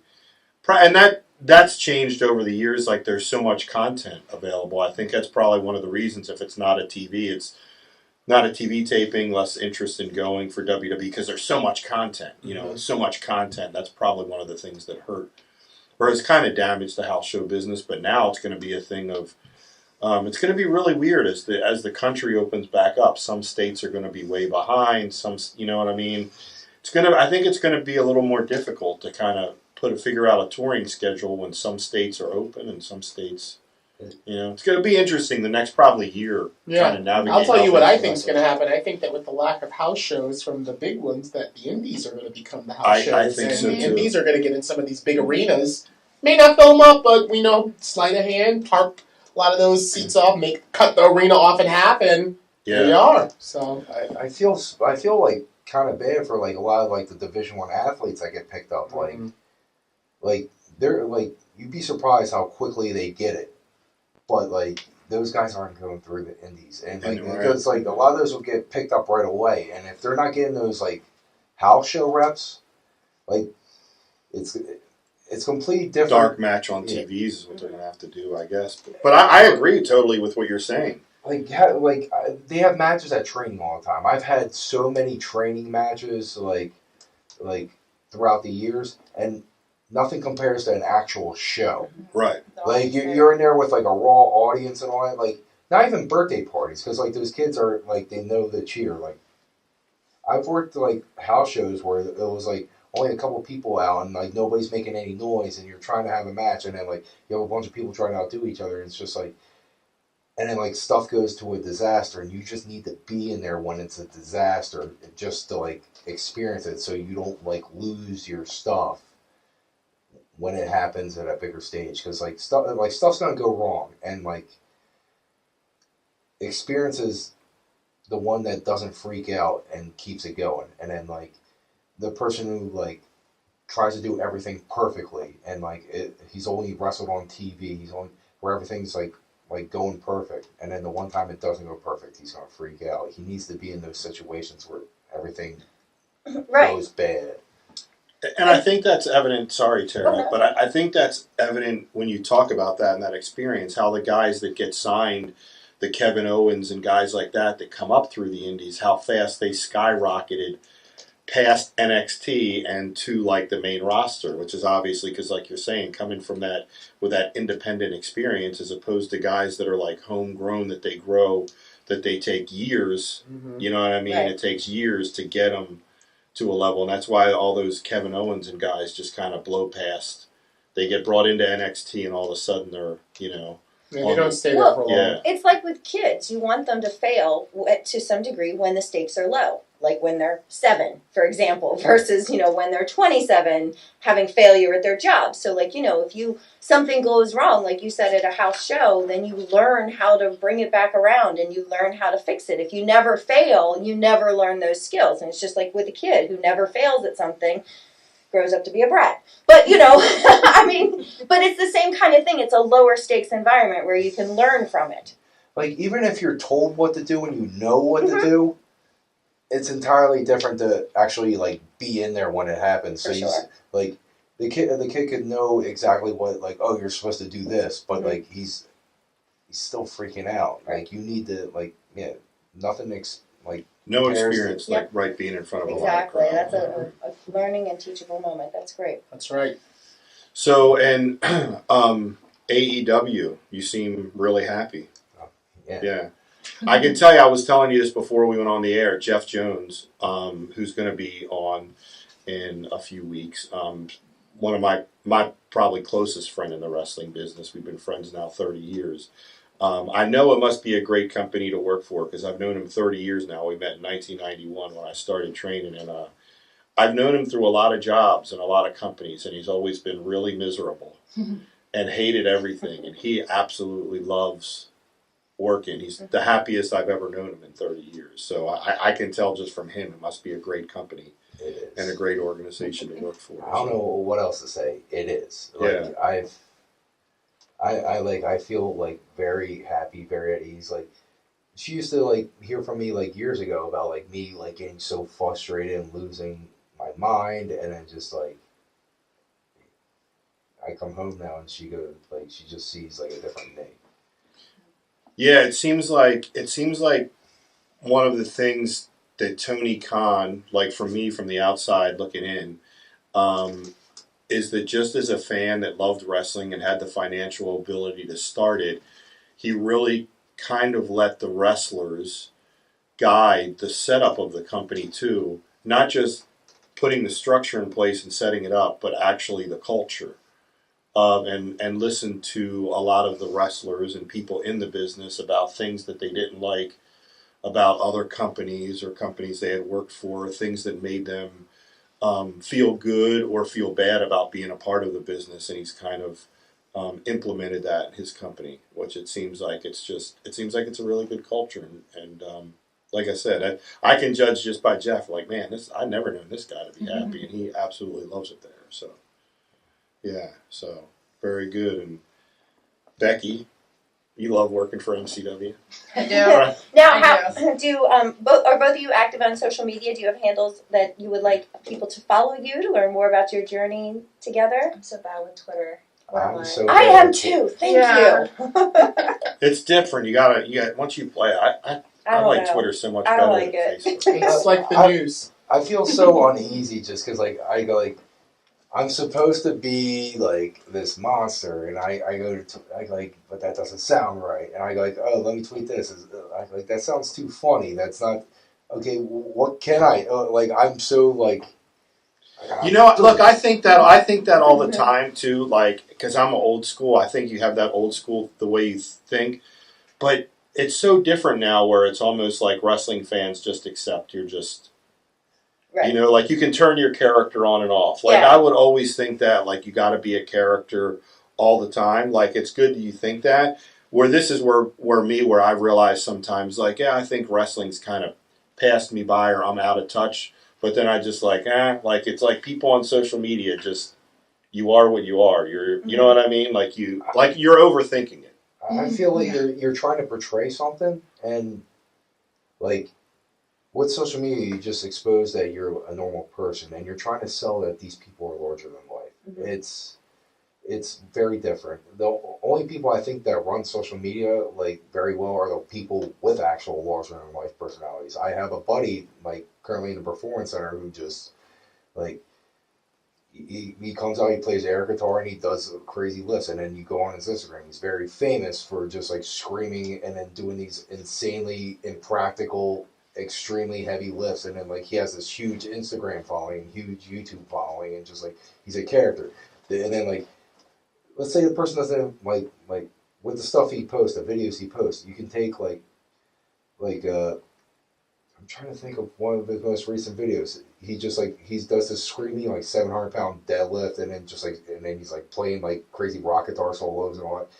And then you take one of his YouTube fans. And you go up to him and you go like, hey, what do you expect? Like, do you expect this guy to come out like playing air guitar and throwing people around the ring? And they go like, that's 100% what I expect them to see. Now, when you go on somebody else's social media who's supposed to be like, you know, he's supposed to be, you know, kind of a badass, like, but then you go on his social media and it's just like him like hanging out drinking with friends and like they're like, I go like, no, holding kittens. Yes. Yeah. He's kissing kittens. And what's this guy doing?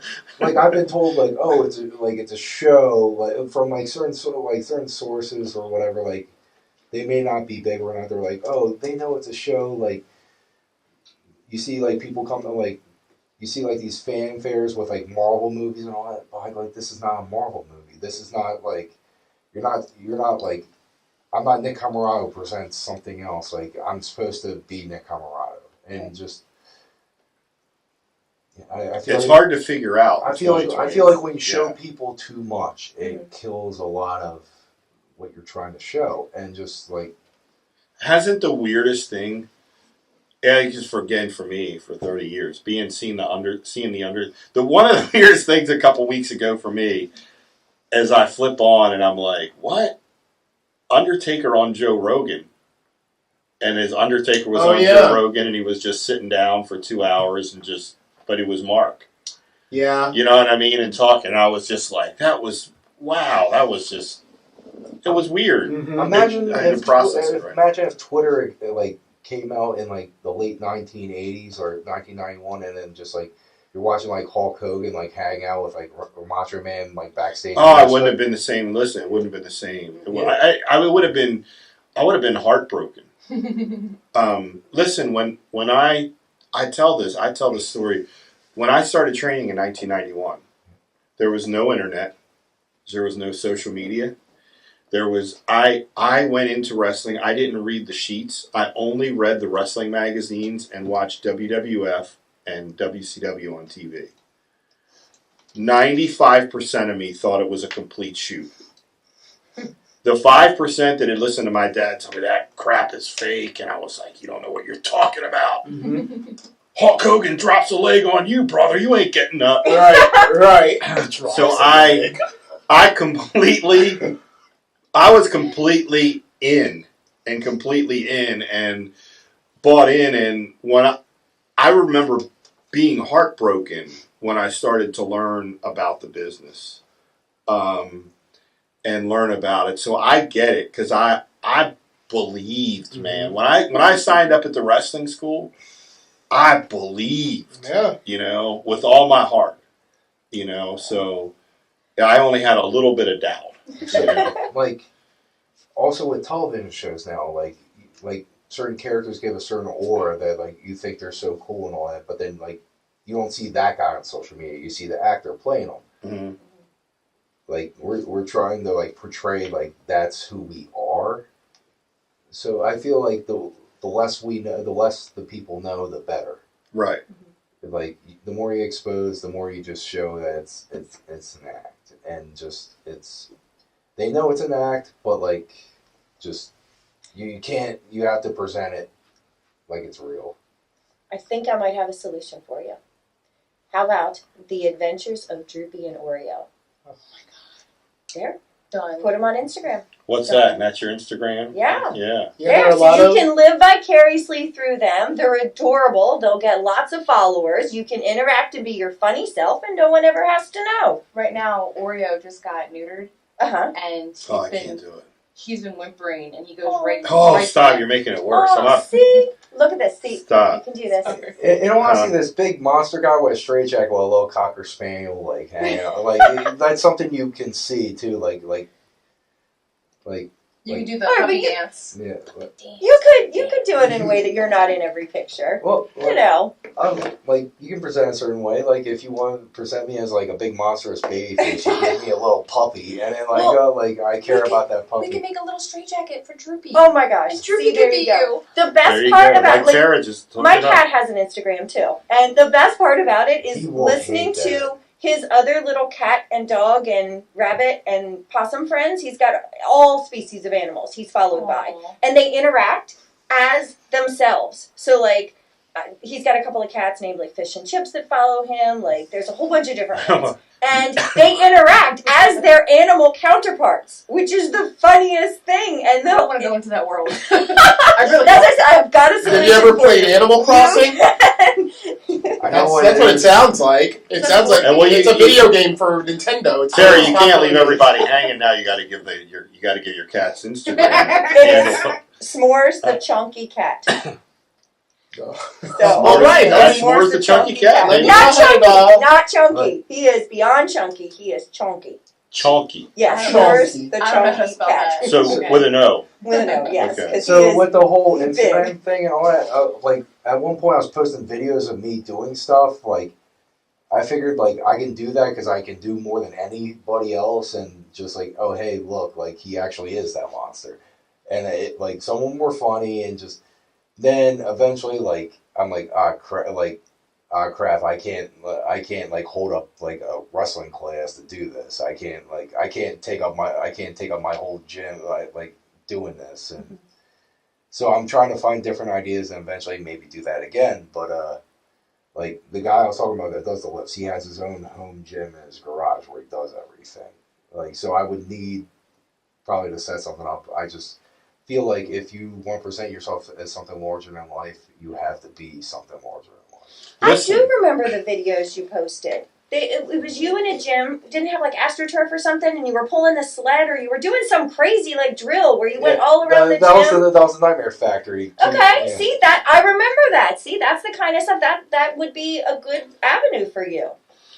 And I get what you're saying about that totally, man, even as a grown man, because I tell you, I made the fatal mistake. I was really big into The Walking Dead for a couple years. Oh, God. And when Negan busted up, there was a big, where Negan went totally heel and like Glenn, and he killed Glenn, bashed his head in with the barbed wire bat with an axle when he had them all lined up there on their knees, yeah. Yeah, but then that night, they did an episode of Talking Dead, and like Glenn walked out on stage with Negan afterwards, and I was like, and I had got done watching, then I like went and got something to eat and came in, I like flipped back on the TV, and I was like, oh, like he's dead. What's he doing sitting there talking? And it was like Talking Dead. It came on afterwards. Yeah. And they had Glenn, and it ruined it for me, man. Like, it ruined. I was like, and I started losing interest after that. Well, they did that always. Whoever got eliminated that. I know, but I had never watched it. I had never watched it, and I had flipped on. I just flipped the TV back on and was like, oh, what the hell?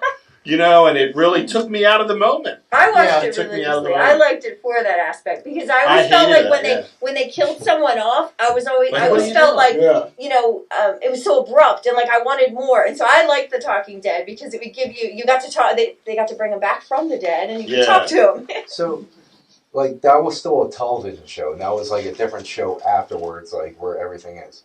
Like professional wrestling is like. It's that plus Twitter and all that. Like I feel like it still needs to be professional wrestling on Twitter. It would like what you're explaining right now would be like, Negan killing Glenn and then Glenn getting up like after the like door of the show and going hey, we're friends. Like right.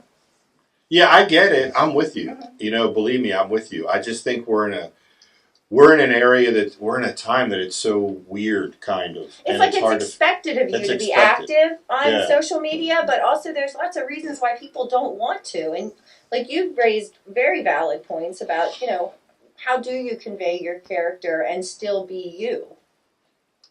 Well, speaking of the indies. That's right.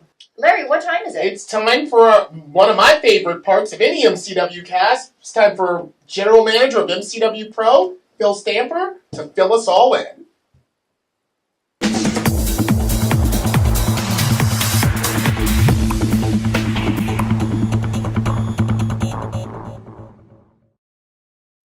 Hey everyone, my name is Phil Stamper. Great to be back with you with another Independent Wrestling Roundup. Two quick things. First, I was outdoor all weekend for Camp Leapfrog, so you see a little bit of sun, and my voice is pretty raw. So we're going to get through this together. It's all going to be great. Have a lot of events coming your way. Let's go ahead and start with what's happening over on IWTV. IWTV.live or independentwrestling.tv. They also have an app available for iOS and Android devices. Tonight, a brand new episode of New South's Action Clash. On Wednesday, new episodes of Limitless The Road and Paradigm Pro's UWFI Contender Series. This is actually the start of their second season of the UWFI Contender Series. Then over on Thursday on IWTV, Beyond Wrestling's Signature Series and Southern Underground Pro present brand new episodes. And on Sunday, new events from Sean Henderson and Hardcore Hustle Organization, as well as IWTV and Butch vs. Gore working together for a brand new event. Again, all that over on IWTV.live. Then on Fight TV, new episodes already out this week from Ring of Honor and SWA Championship Wrestling. Tonight, brand new episodes from NWA Power, Rocky Mountain Pro Charged, and Gato Move. Then on Wednesday, WrestleBration and Catalyst Pro. And on Thursday, SWE Fury out of Texas. Other live action that you can see tonight, Pro Wrestling 225 streaming only on their Facebook page out of Mississippi. On Thursday, WWA 4 out of Atlanta, Georgia. Out of Rhode Island, Extreme Wrestling Alliance out of Tennessee, 127 Pro Wrestling out of West Virginia, International Combat Sports. Then on Friday, out of Georgia, we have Platinum Championship Wrestling and Pro Wrestling Caribbean, as well as Lariato Pro Wrestling Guild. Out of Indiana, Supreme Wrestling out of Tennessee, Resolute Wrestling, Southern Wrestling Federation out of Texas, Gulf County Wrestling Alliance, and Smash Mouth Wrestling. Then out of West Virginia, we have Appalachian Championship Wrestling. Then on Saturday, out of Alabama, we have Pro South Wrestling. Out of Arkansas, Revolutionary Wrestling Entertainment, as well as South Central Wrestling. Out of Australia, Australian Wrestling Federation. Out of Arizona, Venue Wrestling Entertainment. Out of Colorado, Renegade Championship Wrestling. Out of Delaware, DCW. Out of Florida, Florida Golf Championship Wrestling and Original Championship Wrestling. Out of Georgia, Anarchy Wrestling and Lariato Pro for their second evening. Then also out of Georgia, Southern Wrestling Association. Out of Illinois, Underdog Championship Wrestling. Out of Indiana, Asylum Wrestling Revolution. Out of New Jersey, Monster Factory Pro Wrestling, Superstars Wrestling Federation, and then 2 events from a combination of different promotions coming together. 1CW, Apex Wrestling, Northern Tier, Rope to Rope, and Signatures Pro Wrestling. Out of South Carolina, 3 Count Pro. Out of Tennessee, Innovate Wrestling. Out of the United Kingdom, Insane Championship Wrestling. Out of Tennessee, Tennessee All Pro Wrestling, Tennessee Wrestling Alliance, TWE Chattanooga returns. And then out of Texas, Metroplex Battleground Wrestling out of West Virginia. Also out of West Virginia, National Championship Wrestling, and out of Wisconsin, Great Lakes Championship Wrestling. Then this Sunday, action from New South, out of Alabama, out of Delaware Championship Wrestling, out of Georgia, Georgia Independent Professional Wrestling, out of Indiana, Asylum Wrestling Revolution, out of Indiana, also JICW, out of Minnesota, Midwest All-Stars Wrestling, out of North Carolina, Rapid Wrestling Federation, out of North Dakota, Time Bomb Pro, streaming directly to YouTube, out of South Carolina, streaming only, Pro Wrestling Union, out of Tennessee, No Limit Pro, and School of Morton. So a lot of action heading your way this coming week. Thank you so much for bearing with me and my wonderful voice this week. I hope you're having a wonderful time. All right. Well, once again, Phil letting us know the skinny mini, as it is, with the world of indie wrestling. I imagine he's going to have a lot more adding to the calendar as warm weather opens up and more states open up, and each week he gives us a little bit more insight into what is happening all around. And I got to be honest, a lot of these companies that he rattles off, I've never heard of before. Oh, yeah. Well, it's a lot out there. He's pretty well versed on Yeah. the independent scene. Yeah, I consider myself well versed as well. Yeah, you are. Speaking of being well versed, how about that Leo Mania announcing defending the MCW Rage title against Enzo, who's stepped here in MCW a time or two. Yeah, when's that? When is that happening? I believe it's going to be the first week of April. I'm pretty sure it starts on April the 5th. Now, last year, for those of you who don't know, Leo Mania was Leo's way of giving back to all of the wrestlers who would not be able to participate in Mania weekend. The Mania weekend. Yeah, he had all of us on his Instagram Live, and he was still a WWE under contract, superstar at the time. But he did a full week of taking, folks that were looking to probably get some pretty significant pay dates that first week of April last year, and he had them on his Instagram, and had all of his fans that would normally be talking to him, like, who is Larry Legend, and just talking to people. So I guess he's expounded on it this year, and now Enzo and he are going to be fighting, and they're going to be fighting for the MCW Rage title. So that's exciting. Well, hopefully he holds on to it. Yeah. Oh, well, he better hold on to it, yeah. Or else we'll have to send someone If not, after I can Enzo. see 2 potential podcast guests coming up in our future. Right. Indeed. So while it looks like, I guess there's a lot of shows open back up this WrestleMania week. Yeah, a lot of shows opening back up, a lot of shows taping. Again, Phil is always shouting out Fight TV and IWTV, the 2 streaming services that are kind of geared towards combat sports. And, weekly, there's new content that's dropping on IWTV, whether it's Camp Leapfrog or Violence and Suffering or, ICW, and same thing with Fight. So, it's just a plethora of stuff to watch and absorb, and stuff that's actually ongoing right now. So, Do either of you two have any indie companies that are on your radar that you see doing big things right now? Any favorites? You were kind of getting out there a little bit, Becky, before everything's kind of shut down, starting to work for a lot of indies. Are you working any other dates with anybody, or Not really. nobody that you've really worked for is kind of open just back yet. up? Yeah, I don't Yeah. feel safe. Yeah. I was with Evolve before they got bought out. Right. So then, after that, haven't really been doing much with indies. And I guess they just shut it down. Did it? WWE didn't just buy the library, right? Did they kind of buy Evolve? So, it is funny that you mentioned that, because I heard a rumor for the first time ever today that Evolve as a brand was going to be revitalized as a network-only offering. Not necessarily resuming where Evolve, the company, left off. I think there was a lot going on with Anthony Henry and J.D. Drake, but not leaving off with the storylines, but just the brand Evolve coming back to the network as a network-only exclusive show. Now, I hadn't heard anything about this until it was brought up to me, so I was like, what? Evolve's coming back? Are you serious? And they're like, well, WWE owns it. And it did kind of have a legacy, or was building a legacy. I was a part of it at one point for a cup of coffee. And, Becky, you were that's where you had landed. So it definitely had a legacy that you could watch now on the WWE Network. And you got to imagine some fans are probably like, well, whatever happened to Evolve? I used to love these matches. Gabe's working for the WWE. He works for the World Wrestling Entertainment now, down in Florida. So, gotcha. So, interesting. So they might possibly be bringing it back. I guess we'll see as things come. And that would kind of, I would want to know, well, if you're going to bring it back, are you going to bring back any of the legacy players? Because, Becky, you were there. I was there. Liddy Leonard was there, so how does that figure out? Have you had promoters like that are opening back up call you, or you're just not really in a comfortable position? I have had people reach out to me. It's around us, like in this, like Virginia, Pennsylvania, we're still all kind of, all these states around are still kind of just like dipping their toes in. Like I think Pennsylvania, I heard you can do a show, but it's 10 or 15% capacity for an inside show.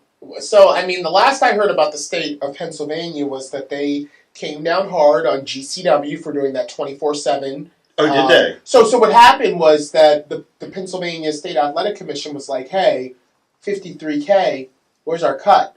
Oh, did they really? I didn't hear that. They went after the tax money? They came after the promoter for GCW after he said we and here now, guys, I don't need to spill hot tea here, but from what I understand, that promoter then said, well, what about all the rest of the companies that are doing closed-door tapings in the state of Pennsylvania? Are you going after them too? Because I know I'm not the only company that's doing a show. His was in Philly, and it was 24 hours, but I know that up in Scranton there were some shows that were being filmed. I know here and there were shows being filmed. Well, fair is fair. Fair is fair. Mm-hmm. Right, so he didn't really blow the whistle and make it harder for anyone, but he did, because he had to pay up. So a lot of people have ran to Jersey as kind of being the last place where you can do like a closed-door taping and not have to worry about, I don't even think Jersey has an athletic commission, or if they do, they don't care about wrestling. They're not regulated. Yeah, Jersey's not regulated. But the gold mine, as Phil has said, and I have, I know personally, is Florida, is where the shows are happening. I'm sure Leo and Enzo are probably going to be fighting in Florida, and the MLW tapings are in Florida, and my ICW show's in Florida, Mania's in Florida, the Performance Center is Florida, so that's really kind of the first state. So I guess we better pack up our bags and head on down to the Sunshine State for our next MCW. I'm just going to hang out here. Okay, you can hold down the fort here. Warm here. I'm just... We're getting close. We're just waiting for them to break off and drift into the Atlantic Ocean. We're edging closer and closer. Well, it's kind of funny. I'm just going to call this out, okay? And I don't mean to add a little controversy to the cast, but Becky has a Legacy Maryland MCW hoodie on. And, of course, I have, the rebranding of MCW. And I remember when this change first happened, I was kind of, I felt like that us touting Maryland kind of was like a throwback to the old territory days. Now, we never said that the M in MCW Pro doesn't stand for Maryland, right? But it's subtle. Yeah, it's more subtle. It was definitely a shift from the blue and silver away from the Maryland flag colors of the red and the gold and the black and the white. Yeah. Well, we did that obviously because things going online and having stuff on YouTube. And also, like, running out of state. And I felt like I was being interrogated doing shows in, like, Virginia and Delaware. And then you'd have shows and people be like, why is Maryland Championship Wrestling in Delaware? Why is Maryland Championship Wrestling in West Virginia? Because we you run know, because you know what I mean. It was like I kind of like, You're so, better. yeah. And so I Yeah. was like, like, why do I got to answer these questions? I'm Yeah. just trying to promote a wrestling Right. show. But I Well, mean, it makes sense as more of, as we're not just tied locally to one arena, and being out there. Well, the thing about it is, though, is I don't think that any indie now touts its state. Like, I think Right. that is there's a thing of the past, and I kind of don't like that because there is no Jersey Championship Wrestling anymore. There is no Jersey All Pro Wrestling, and I used to like that kind of like the home team. But what I'm saying in the point of this whole diatribe is that now that we're MCW Pro, I mean, we could definitely go to Florida and do our show because we're not Maryland Championship Wrestling. I think that I is. see where you're going. Yeah, we might as well. You changed the name, and now we're MCW Pro. Let's put that flag down in Florida. Dennis, open up the checkbook. Well, you can help. Buy us a cup of coffee. Right, yeah. I'll start a campaign. Kimberly Clasic, she inspired me. Let's start a campaign and get ourselves to Florida. But we need a lot of cups of coffee to get an MCW in Florida. Yeah. But hey, this about wraps our time up. Yes, indeed. And So, Nick and Becky, our first couples MCW guests, Cast couples guests. not our first two guests at the same time because we had But first couple. first couple, right? Right. Yeah. And what a delight you both were. Yeah, we obviously appreciate you guys and love having you guys. Yeah. So we hope to have Becky around for a long time. Even though we'll probably lose her eventually. She's too talented not to be taken away from us. And that will be a joyous and kind of a sad occasion, but you'll just be Volunteers. one in a long lineage of folks that have gone on from the halls of MCW to greater success. And Nick, you're a part of that team as well. So. And so is Henry.